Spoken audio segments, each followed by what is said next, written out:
Hello everyone, আজ বানাবো পাকাল মাছের ঝাল। তো কড়াইয়ের মধ্যে ফার্স্ট 3টা স্লাইস করে পেঁয়াজ দিয়েছি, আর 3টা কাঁচামরিচ দিয়েছি, মাঝখান থেকে চেরা লাগিয়ে নিয়েছি। আর সরিষার তেল অবশ্যই অ্যাড করবেন। তারপর হচ্ছে মশলা 1 টিস্পুন অফ হলুদের পাউডার, 1 টিস্পুন অফ ঝালমরিচের পাউডার, সাথে স্বাদ মতো লবণ অ্যাড করে দিয়েছি। এই যে পানিটা অ্যাড করলাম, ওই পাকাল মাছ না ধুয়ে পরিষ্কার করে বেছে নিয়ে জাল করে নিয়েছি হলুদ এবং লবণ দিয়ে, সেই পানিটাই আমি অ্যাড করলাম। আচ্ছা, এর মধ্যে 1/2 টিস্পুন অফ ধনিয়া পাউডার, 1/2 টিস্পুন অফ জিরার পাউডার অ্যাড করে দেবেন।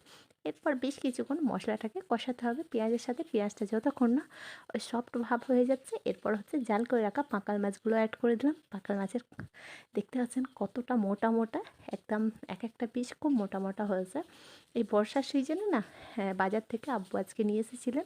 এই পাকাল মাছ দেখতে গেলে 20-25 বছর ধরে আর দেখতেই পাওয়া যায় না বাজারে, পুকুরে, খালে বিলে কিন্তু দেখতে পাওয়া যায় না। হঠাৎ দেখতে পেয়েছেন, আব্বু একদম নিয়ে চলে এসেছেন। তারপরে কি, মাছটা অ্যাড করার পর ওই 3 থেকে 4 বার মতো স্টার্ট করে পরিমাণ মতো পানি দিয়ে ব্যাস ঢাকা অফ করে 10 মিনিটের কাছাকাছি ব্যাস পাকাল মাছের ঝাল রেডি।